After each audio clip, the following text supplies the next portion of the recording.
બેકા TP નાખો. ઓ બાપા ઓ બાપા ઓ બાપા ઓ બાપા ઓ બાપા મારી ભૂલ થઈ ગઈ. ભૂલ થઈ ગઈ એમ થોડું હાલે. બરાબરનો બદલો લેવાનો છે. ટીપી નાખો. તમને જેટલા માર માર્યા ને એટલા ધોકા મારો. ઓ બાપા ઓ બાપા ઓ બાપા ઓ બાપા ઓ બાપા. ઉભા રહ્યો. હવે કેજે જમરૂ કાકાનું કેહા કાકાનું નામ લેહો. ના કેહા કાકાની માફી માંગો હાલો. ના રે ના હું કાઈ માફી નથી માંગવાનો. જમરૂ કાકાની માફી માંગો તો. ના રે ના કોઈની માફી નથી માંગવાનો. આઈન પાવી આવો જમરૂ કાકા તમે માફી કેમ ન માંગો? ઓ બાપા ભાગી ગયા. કેમ પણ બદલો લઈ લીધો ને? હા હો. હે ભોળા દાદા તો નથી. તો હાલો હાલો 500 રૂપિયાના બે ભાગ પાડો. એ હારું લે 250 રૂપિયા તારા અને 250 રૂપિયા મારા. એમ હમણાં ભોળા દાદા પૂછશે હું ફ્રૂટ ખાધું તો હું જવાબ દેહું. તો અહીંયા કહી દેવું બે જણાએ 250 રૂપિયાના સફરજન ખાધા એમ. હા એ હાસુ. ઓ બાપા હે હું છું ભોળા દાદા? એ ઓલાએ મને ઢીબી નાખ્યો. કોણે? એ કે હાયન જમરૂ કે.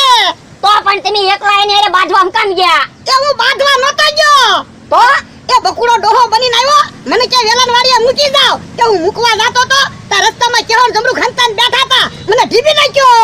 એમ થોડું હાલે. હાલો એને ઢીબા જાવું છે. ઉભા રહ્યો. ઈવડાઈ જેમ ભોળા દાદાને છેતરીને લઈ ગયા હતા ને એમ હું ઈવડાઈને કોકને છેતરીને આયા લાવું પછી ઢીબી. આ એમ તા લે. હમણાં તમે જોવો એકાદાને આયા લેતો આવું. આજા હબજા. ભોળા દાદા તમારો માણા ગમે એને અહીંયા લઈને આવે ને એને હમાય ઢીબી નાખવા છે. આ તે ઢીબી જ નાખવા છે ને મને કેટલો ઢીબો. કેમ પણ બદલો લઈ લીધો ને? હા હો પાછો જા હજી એકને લઈ આય. ના રે નવો હવે પાછું ન જવાય. નકર તો ઈવડાઈ મને ઓળખી જાય. મને નો ટીબી નાખે. હે ભાઈ ભોળેન્દ્રભાઈ ની વાડી કઈ બાજુ આવી? ભોળેન્દ્રભાઈ ઈ કોણ? એને 500 વીઘા જમીન છે. ભોળાની વાડી ગોતો એમ કયો ને એની વાડી આમ આવી. પણ હું ઈ બાજુથી જ આવ્યો. મને એની વાડી જડી નહીં. વાડી તો ઈ બાજુ જ છે. તો એક કામ કરો ને મને એની વાડીએ મૂકી જાવ ને. હાલો હાલો આપણે એને વાડી દેખાડી આવી. હાલો. પણ ઉભા રહ્યો બધા છુકામ આવો એક જણ આવો ને મને મૂકવા. કેમ એક જણ? એ પગ દુખે તો એક જણ નો દુખે ને બધાના પગ નો દુખે ને. હે એ ટીબી નાખો. આ ભોળા દાદા માણસ છે.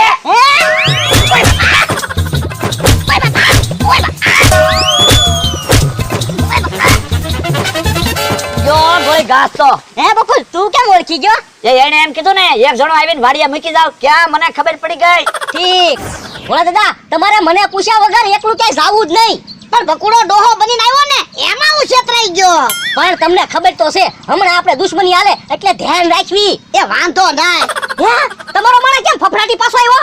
ઓય બાપા એટલે હું છું. એ ઈવડાઈને મને ઢીબી નાખ્યો. હે તને ઢીબો? હા ઈવડાઈ મને ઓળખી ગયા. પણ તે દાઢી ટોપી ચશ્મા કોટ એવું બધું પહેર્યું તોય તને ઓળખી ગયા. એ બોલવામાં મિસ્ટેક થઈ ગઈ. હા હમણાં તો બહુ પાવર કરતો તો ને. હું કહેતો તો હાલો બધા જઈને ઢીબી ત્યાં મારું તો માન્યો નહીં. પણ મને થોડી ખબર હતી ઈવડાઈ મને ઓળખી જાહે. હાલો પાછા જાવી ઢીબવા. ના રે ના હવે હું બાંધવા ન ચાવવાનો. ઈવડાઈ બધા ભેગા થઈને સીધા ઢીબી જ નાખે. તો એક કામ કરવી તો હું ઈવડાઈ બધાને છૂટા પાડી દેવી તો કેમ કરી? એક કામ કરી ભોળા હું બની જાવ જનાવર અને બધાને બીવડાવું એટલે બધા છૂટા પડી જાય. પછી બધાને એક એકને ગોતીને ઢીબી. આ એમ થાય એમ હમણાં હાલો હું જનાવર બની જાવ. આ જાવ જનાવર બની જાવ. ભોળા દાદા હું બે ધોકા ગોતો હારા. હા ધોકા લઈ લે. કેમ પણ પેલા ભોળા દાદાને ઢીબ્યા પછી એના માણસને ઢીબી નાખ્યો કે નહીં? બકુલ મમરાનું કાક વિચાર ને મમરાને ઢીબી નાખીએ. મમરો એક બાકી છે. હે આ કયું જનાવર? ભાગો એ ભોળા દાદા ભૈયા બધા છૂટા પડી ગયા. હે મમરાભાઈ હા ઈવડે કેમ પાઈ ગયા? એ બકુલભાઈ આમ ગયા જમરૂ કાકા આમ ગયા અને કેહા કાકા આમ ગયા. આ તો હાલો પેલા કેહાને ઢીબી નાખવી. હાલો આયા હંતાઈ બેઠા. આ બાજુ લઈ લે આ બાજુ લઈ લે. ભોળા ઢીબી નાખો. ઓય બાપા હમણાં મને કેટલા બધા ધોકા માર્યા હતા ખબર ને? ઓય બાપા ભોળા દાદા હવે જમરૂ કાકા ગોતી હાલો.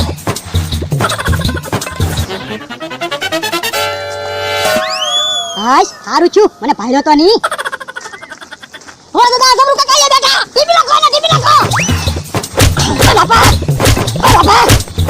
પડી ગયા તો ઊભા થો. એ ધોકા ખાવાના છે. ઓય બાપા ભોળા દાદા તમે બે ત્રણ ધોકા મારો. ઓય બાપા